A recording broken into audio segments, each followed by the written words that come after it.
ಭಾರತದ ಅಕ್ಕಿ ವಿರುದ್ಧ ಟ್ರಂಪ್ ಕಿಡಿ, ಮತ್ತೆ ಟ್ಯಾರಿಫ್ ಬೆದರಿಕೆ, ಭತ್ತದ ಮೇಲೆ ಅಮೆರಿಕ ಗುಟುರು. ಏನಿದು ರೈಸ್ ಫೈಟ್? ನಮಸ್ಕಾರ ಸ್ನೇಹಿತರೆ. ಭಾರತದ ಅಕ್ಕಿ ಜಗತ್ತಿನಾದ್ಯಂತ ಹೋಗುತ್ತಲ್ಲ, ಈ ಸಲ ಏನು ಮಾಡಿದೆ ಗೊತ್ತಾ? ಸೀದಾ ವೈಟ್ ಹೌಸ್ ಟೇಬಲ್ನ ಏರ್ಬಿಟ್ಟಿದೆ. ಅಲ್ಲಿ ಟ್ರಂಪ್ಗೆ ಉರುಸು ಬಿಟ್ಟಿದೆ. ಟ್ರಂಪನ್ನು ಕೆಣಕು ಬಿಟ್ಟಿದೆ ಅಕ್ಕಿ. ಟ್ರಂಪ್ ಟೇಬಲ್ ಮೇಲೆ ಕುಣಿದಾಡಿ. ಡೊನಾಲ್ಡ್ ಟ್ರಂಪ್ ಈಗ ಭಾರತದ ಮೇಲೆ ಹೊಸ ಆರೋಪ ಮಾಡಿದ್ದಾರೆ. ಭಾರತ ಕಮ್ಮಿ ರೇಟಿಗೆ ರೈಸ್ ತಂದು ನಮ್ಮ ದೇಶದಲ್ಲಿ ಸುರಿತಾ ಇದೆ, ನಮ್ಮ ರೈತರನ್ನ ಬರ್ಬಾದ್ ಮಾಡ್ತಾ ಇದೆ, ನಮ್ಮ ರೈತರ ಜೀವನ ಹಾಳು ಮಾಡ್ತಾ ಇದೆ ಅನ್ನೋ ರೀತಿಯಲ್ಲಿ ಟ್ರಂಪ್ ಗೋಳಾಡಿದ್ದಾರೆ. ಮತ್ತು ಅದಕ್ಕೆ ಹೊಸ ಟ್ಯಾರಿಫ್ಸನ್ನು ಹಾಕ್ತೀನಿ ಅಂತ ಕೂಡ ಗುಡುಗಿದ್ದಾರೆ.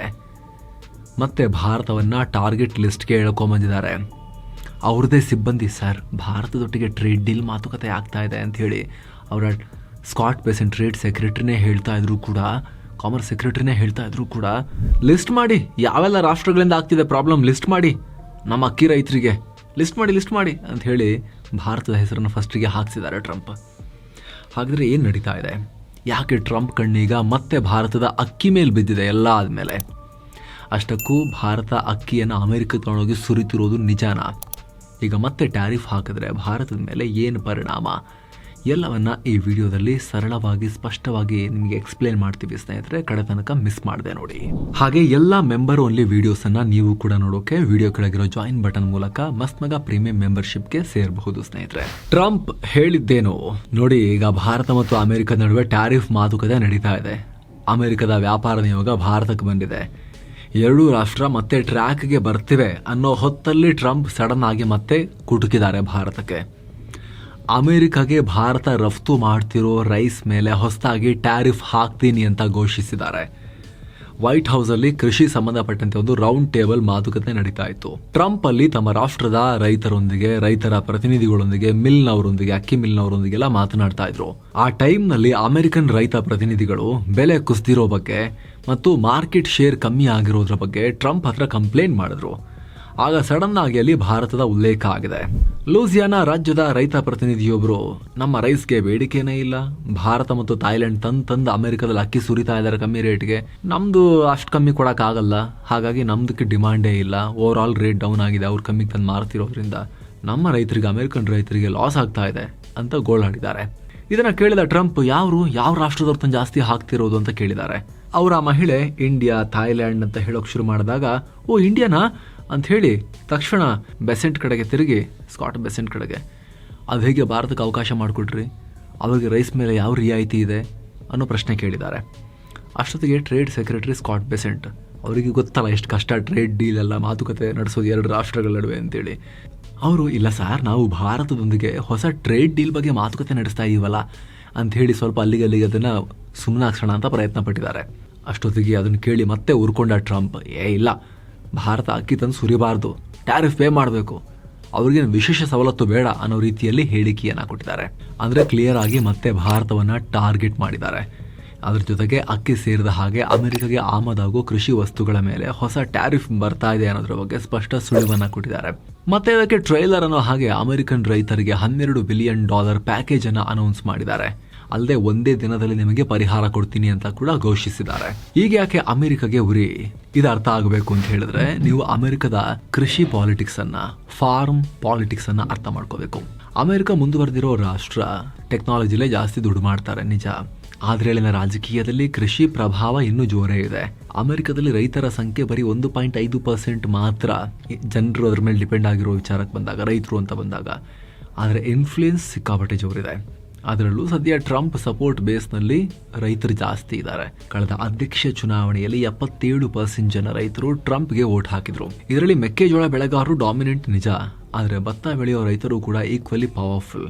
ವಿಶೇಷವಾಗಿ ಆರ್ಕಾನ್ಸಾ, ಕ್ಯಾಲಿಫೋರ್ನಿಯಾ, ಲೂಸಿಯಾನಾ, ಇಲ್ಲೆಲ್ಲ ಅಮೆರಿಕದ ರೈಸ್ ಬೆಲ್ಟ್ ಜೊತೆಗೆ ಇವೆಲ್ಲ ರಿಪಬ್ಲಿಕನ್ ರೆಡ್ ಸ್ಟೇಟ್ಸ್ ಕೂಡ ಹೌದು. ಇಲ್ಲಿ ದೊಡ್ಡ ಮಟ್ಟದಲ್ಲಿ ಟ್ರಂಪ್ ಬೆಂಬಲಿಗರಿದ್ದಾರೆ. ಈಗ ಸಮಸ್ಯೆ ಏನು ಅಂದ್ರೆ, ಭಾರತ ಅಕ್ಕಿ ರಫ್ತು ಮಾಡ್ತಿರೋದು ಇವರಿಗೆ ಸರಿ ಹೋಗ್ತಾ ಇಲ್ಲ. ನಿಮ್ಗೆ ಗೊತ್ತು, ಭಾರತ ಜಗತ್ತಿನ ಅತಿ ದೊಡ್ಡ ರೈಸ್ ಪ್ರೊಡ್ಯೂಸರ್. ಪ್ರತಿ ವರ್ಷ 150 ಮಿಲಿಯನ್ ಟನ್ ಅಕ್ಕಿ ಉತ್ಪಾದನೆ ಮಾಡ್ತೀವಿ.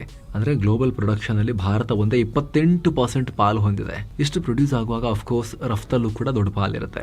ಲಾಸ್ಟ್ ಇಯರ್ ಡೇಟಾ ಚೆಕ್ ಮಾಡಿ ನೋಡಿದಾಗ ಜಾಗತಿಕ ಅಕ್ಕಿ ರಫ್ತಲ್ಲಿ ಭಾರತ 30% ಶೇರ್ ಹೊಂದಿದೆ. ಇದರಲ್ಲಿ ಪ್ರತಿ ವರ್ಷ ಸುಮಾರು 2.34 ಲಕ್ಷ ಟನ್ ಅಕ್ಕಿ ಅಮೆರಿಕಾಗೂ ಕೂಡ ಹೋಗುತ್ತೆ. ಅದರಲ್ಲೂ ಬಾಸ್ಮತಿ ರೈಸ್ ಹೆಚ್ಚು. ಭಾರತದ ಸೋನಾ ಮಸೂರಿ ಕೂಡ ಅಮೆರಿಕದಲ್ಲಿ ತುಂಬಾ ಪಾಪ್ಯುಲರ್. ಅಲ್ಲದೆ ಅಮೆರಿಕದ ಅಕ್ಕಿಗಿಂತ ಕಮ್ಮಿ ಬೆಲೆಗೆ ಸಿಗುತ್ತೆ.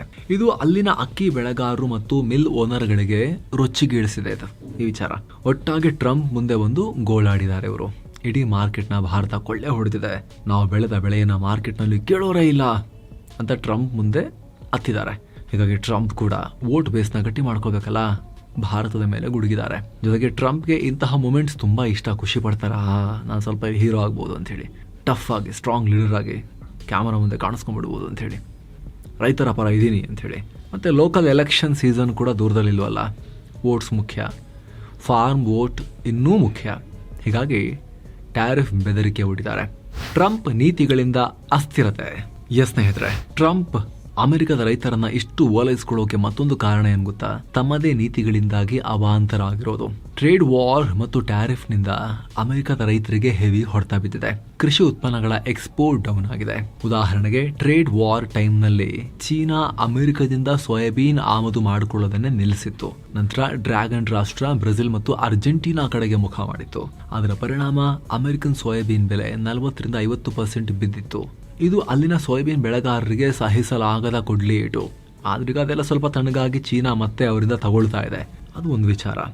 ಆದರೆ ಟ್ರಂಪ್ರ ಅಡ್ಡಾದಿಡ್ಡಿ ನೀತಿಯಿಂದ ಹೊಡೆತ ಬಿದ್ದಿದ್ದಂತೂ ಹೌದು. ಹೀಗಾಗಿ ಟ್ರಂಪ್ ವಿರುದ್ಧ ರೈತ ಸಮುದಾಯ ಬುಸುಕುಡೋಕೆ ಶುರು ಮಾಡಿದೆ. ಟ್ರಂಪ್ ನೀತಿಗಳ ವಿರುದ್ಧ ಕಿಡಿಕಾರುತ್ತಿದ್ದಾರೆ. ಇದನ್ನೆಲ್ಲ ಬ್ಯಾಲೆನ್ಸ್ ಮಾಡಬೇಕು ಅಂದ್ರೆ ರೈತರನ್ನ ವಿಶ್ವಾಸಕ್ಕೆ ತಗೋಬೇಕು. ಮತ್ತೆ ರೈತರ ಕೆಂಗಣ್ಣಿಗೆ ಗುರಿಯಾಗೋದು ಟ್ರಂಪ್ಗೆ ಇಷ್ಟ ಇಲ್ಲ. ಹೀಗಾಗಿ ಅವ್ರನ್ನ ಕೂಲ್ ಮಾಡಿ ತಮ್ಮ ಬುಡ ಗಟ್ಟಿ ಮಾಡ್ಕೊಳ್ಳೋಕೆ ನೋಡ್ತಾ ಇದ್ದಾರೆ. ಅಮೆರಿಕ ರೈತರ ವಾದ ಎಷ್ಟು ಸತ್ಯ? ಈಗ ಮೇನ್ ವಿಚಾರ, ಭಾರತ ನಿಜಕ್ಕೂ ಅಮೆರಿಕದಲ್ಲಿ ರೈಸ್ ಡಂಪ್ ಮಾಡ್ತಾ ಇದೆಯಾ? ನಂಬರ್ಸ್ ನೋಡೋಣ. ಭಾರತದ ರೈಸ್ ಎಕ್ಸ್ಪೋರ್ಟರ್ಸ್ ಫೆಡರೇಷನ್ ಮಾಹಿತಿ ಪ್ರಕಾರ ಭಾರತ ಅಮೆರಿಕಗೆ ಬರೀ 2.34 ಲಕ್ಷ ಟನ್ನಷ್ಟು ಮಾತ್ರ ಅಕ್ಕಿಯನ್ನ ರಫ್ತು ಮಾಡ್ತಿದೆ. ಜಾಗತಿಕ ಬಾಸ್ಮತಿ ಅಕ್ಕಿ ರಫ್ತಿಗೆ ಹೋಲಿಸಿದ್ರೆ ಇದು 5% ಕೂಡ ಬರೋದಿಲ್ಲ. ಆಕ್ಯುರೇಟ್ ಆಗಿ ಹೇಳಬೇಕು ಅಂದ್ರೆ ಭಾರತದ ಒಟ್ಟು ಬಾಸ್ಮತಿ ರಫ್ತಿನ 4.65% ಭಾಗ ಮಾತ್ರ ಅಮೆರಿಕಗೆ ಹೋಗುತ್ತೆ. ಒಟ್ಟಾರೆ ಭಾರತದಿಂದ ಪ್ರತಿ ವರ್ಷ 52.4 ಲಕ್ಷ ಟನ್ ಬಾಸ್ಮತಿ ಹೊರಗೆ ಹೋಗುತ್ತೆ. ಅದರ ತುಣುಕಷ್ಟೇ ಅಮೆರಿಕಗೆ ಹೋಗೋದು. ಅಂದ್ರೆ ಅಮೆರಿಕಾಗೆ ರಫ್ತಾಗ್ತಿರೋದು ತುಂಬಾ ಕಮ್ಮಿ. ಎಲ್ಲಾ ಲೆಕ್ಕಾಚಾರ ನೋಡಿದ್ರೆ ಅಮೆರಿಕದ ರೈತರ ವಾದದಲ್ಲಿ ಯಾವುದೇ ಹುರುಳಿಲ್ಲ. ಡಂಪ್ ಮಾಡೋದು ಅಂದ್ರೆ ಒಂದು 10-20% ನಾವೇ ಸುರಿತಿರ್ಬೇಕು. ಈಗ ಚೀನಾ ನಮ್ಮಲ್ಲಿ ಮಾಡುತ್ತಲ್ಲ ಹಾಗೆ. ಅಂದರೆ ಭಾರತ ಆ ಲೆವೆಲ್ಗೆ ಏನು ಮಾಡ್ತಾ ಇಲ್ಲ. ಮತ್ತೊಂದು ಮೇನ್ ಪಾಯಿಂಟ್ ಅಂದರೆ ಭಾರತಕ್ಕೆ ಅಕ್ಕಿ ಡಂಪ್ ಮಾಡೋ ಅವಶ್ಯಕತೆ ಕೂಡ ಇಲ್ಲ. ಯಾಕಂದರೆ ಏಷ್ಯಾದಲ್ಲೇ ನಮಗೆ ಅಕ್ಕಿಗೆ ಸಿಕ್ಕಾಪಟ್ಟೆ ಡಿಮಾಂಡ್ ಇದೆ.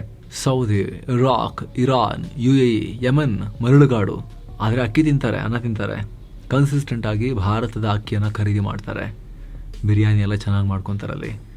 ಸೊ ಭಾರತಕ್ಕೆ ತುಂಬ ಚೀಪ್ ರೇಟ್ಗೆ ಅಮೆರಿಕಾಗೆ ತಗೊಂಡು ಹೋಗಿ ಡಂಪ್ ಮಾಡಬೇಕು ಅನ್ನೋದಕ್ಕೆ ತೀರಾ ಕಾರಣ ಇಲ್ಲ. ಓಕೆ, ಮಾರ್ಕೆಟ್ ಇದೆ, ಡಿಮಾಂಡ್ ಇದೆ ಅಂದರೆ ಮಾರ್ತೀವಿ ಅಷ್ಟೇ. ನಾವು ಅಲ್ಲಿ ಸ್ವಲ್ಪ ಅಂದರೆ ಅಮೆರಿಕದಲ್ಲಿ ನಮ್ಮ ಚೀಪಾಗಿ ಕೊಡ್ತಿದ್ದೀವಿ ಅಂತ ಆಯಿತು. ಅಮೆರಿಕನ್ ರೈತರಿಗೆ ಕಾಂಪೀಟ್ ಮಾಡೋಕ್ಕಾಗ್ತಿಲ್ಲ ಅಂದರೆ ಅಲ್ಲಿ ಕಾಸ್ಟ್ ಆಫ್ ರೈಸ್ ಫಾರ್ಮಿಂಗ್ ತುಂಬ ಜಾಸ್ತಿ ಇದೆ ಅಂತ ಆಯಿತು. ಲಾಭ ಯಾರಿಗಿದ್ರಿಂದ? ಅಮೆರಿಕನ್ ಗ್ರಾಹಕರಿಗೂ ಲಾಭ ತಾನೇ ಇದರಿಂದ. ಕಮ್ಮಿ ರೇಟಿಗೆ ಅಕ್ಕಿ ಸಿಗುತ್ತಲ್ವಾ? ಟ್ರಂಪ್ ಅದೆಲ್ಲ ತಲೆಗೆ ಹೋಗ್ತಾ ಇಲ್ಲ. ಟ್ಯಾರಿಫ್ ಹಾಕಿ ಅಕ್ಕಿ ರೇಟ್ ಜಾಸ್ತಿ ಆಗಿ ಭಾರತದ ಅಕ್ಕಿ ದುಬಾರಿ ಮಾಡಕ್ಕೆ ನೋಡ್ತಾ ಇದ್ದಾರೆ. ಅವಾಗ ಅಮೆರಿಕನ್ ರೈತರು ಬೆಳೆದಿರೋ ಅಕ್ಕಿನೇ ಸೇಲ್ ಆಗುತ್ತೆ ಅಂತ ಹೇಳಿ. ರೇಟ್ ಯಾರಿಗೆ ಆವಾಗ ಜಾಸ್ತಿ ಆಗೋದು, ದುಬಾರಿ ಆಗೋದು? ಅಮೆರಿಕದಲ್ಲಿ ರೈಸ್ ತಿನ್ನೋರಿಗೆ ತಾನೆ. ಅವರು ಹೊಟ್ಟೆ ಸುಡುತ್ತಾನೆ. ಅದು ಕೂಡ ಯೋಚನೆ ಮಾಡಬೇಕಲ್ಲ ಟ್ರಂಪ್. ಟ್ಯಾರಿಫ್ಗೆ ಭಾರತ ಹೆದರ್ಬೇಕಾ? ಅವಾಗಲೇ ಹೇಳಿದ ಹಾಗೆ ಭಾರತಕ್ಕೆ ನಿರ್ಣಾಯಕ ಮಾರ್ಕೆಟ್ ಏನು ಅಕ್ಕಿಗೆ ಅಲ್ಲ ಅಮೆರಿಕ. ಸೊ ನೇರವಾಗಿ ತುಂಬಾ ಎಫೆಕ್ಟ್ ಆಗೋದು ಸಣ್ಣ ಪ್ರಮಾಣದಲ್ಲಿರುತ್ತೆ. ದೊಡ್ಡ ಎಫೆಕ್ಟ್ ಏನಾಗೋದಿಲ್ಲ. ಮಾಧ್ಯಮಗಳಲ್ಲಿ ಸ್ವಲ್ಪ ಸುದ್ದಿ ಆಗುತ್ತೆ. ಟ್ರಂಪ್ ಬೇಕಿದ್ರೆ ಅದನ್ನು ತಮ್ಮ ಬೆಂಬಲಿಗರ ಮುಂದೆ ಬಡಾಯಿ ಕುಚ್ಕೊಳ್ಳೋಕೆ ಯೂಸ್ ಮಾಡ್ಬೋದು. ಆದರೆ ಹೆಚ್ಚುವರಿ ಟ್ಯಾರಿಫ್ ಬಿದ್ದರೆ ಸಣ್ಣ ಎಕ್ಸ್ಪೋರ್ಟರ್ಸ್ ಇವರಿಗೆಲ್ಲ ಸಮಸ್ಯೆ ಆಗ್ಬೋದು. ಅವರು ಬೇರೆ ಮಾರ್ಕೆಟ್ ಹುಡ್ಕೊಳ್ಬೇಕಾಗ ಬರಬಹುದು. ಆದರೆ ಏನಾಗುತ್ತೆ, ಅನ್ಸರ್ಟೆನಿಟಿ ಹೆಚ್ಚಾಗುತ್ತೆ ಭಾರತ ಅಮೆರಿಕ ನಡುವೆ. ಸಂಬಂಧ ಇನ್ನಷ್ಟು ಹಾಳಾಗುತ್ತೆ. ಸ್ಟೀಲ್ ಟ್ಯಾರಿಫ್ಸ್, ವೀಸಾ ವಿಚಾರ, IT ರೂಲ್ಸ್, ಈಗ ರೈಸ್ ಕೂಡ ಲಿಸ್ಟ್ಗೆ ಸೇರ್ಪಡೆಯಾಗುತ್ತೆ. ಸೊ ಭಾರತ ಪ್ಯಾನಿಕ್ ಆಗಬೇಕಾ? ಸದ್ಯಕ್ಕೆ ಅವಶ್ಯಕತೆ ಇಲ್ಲ. ಅಲರ್ಟ್ ಆಗಿರಬೇಕಾ? ಡೆಫಿನೆಟ್ಲಿ ಅಲರ್ಟ್ ಆಗಿರಬೇಕು. ವಿಶೇಷವಾಗಿ ಟ್ರಂಪ್ ಅಂತ ವ್ಯಕ್ತಿಗಳೊಂದಿಗೆ ಡೀಲ್ ಮಾಡಬೇಕಾದ್ರೆ ಪ್ರತಿ ಸಲಿನೂ ಕೂಡ ಅಲರ್ಟ್ ಆಗಿರಬೇಕು. ಈ ಮನುಷ್ಯ ಯಾವಾಗ ಯಾವ ಮಗ್ಗಲಲ್ಲಿ ಎದ್ದು ಏನು ಸ್ಟೇಟ್ಮೆಂಟ್ ಕೊಡ್ತಾರೆ ಅಂತ ಹೇಳಕ್ಕಾಗಲ್ಲ. ಸೊ ಇದಾಗಿತ್ತು ನಿಮಗೆ ಟ್ರಂಪ್ ರೈಸ್ ಪಾಲಿಟಿಕ್ಸ್ ಮತ್ತು ಭಾರತ ಇದನ್ನ ಎಕ್ಸ್ಪ್ಲೇನ್ ಮಾಡೋ ಪ್ರಯತ್ನ. ನಿಮಗೇನಿಸ್ತು ಕಾಮೆಂಟ್ ಮಾಡಿ ತಿಳಿಸಿ. Thank you so much. ಆಗಲೇ ಹೇಳಿದ ಮಸ್ತ್ ಮಗ ಪ್ರೀಮಿಯಂ ಮೆಂಬರ್ಶಿಪ್ನಲ್ಲಿ ಆಸಕ್ತಿ ಇರೋರು ವಿಡಿಯೋ ಕೆಳಗಿರೋ ಜಾಯಿನ್ ಬಟನ್ ಮೂಲಕ ಸೇರಬಹುದು. ಎಲ್ಲ ಮೆಂಬರ್ ಓನ್ಲಿ ವಿಡಿಯೋಸನ್ನು ನೋಡೋಕೆ ಶುರು ಮಾಡಬಹುದು. ಮತ್ತೆ ಭೇಟಿ ಆಗ್ತಿರೋಣ ಸ್ನೇಹಿತರೆ. ನಮಸ್ತೆ.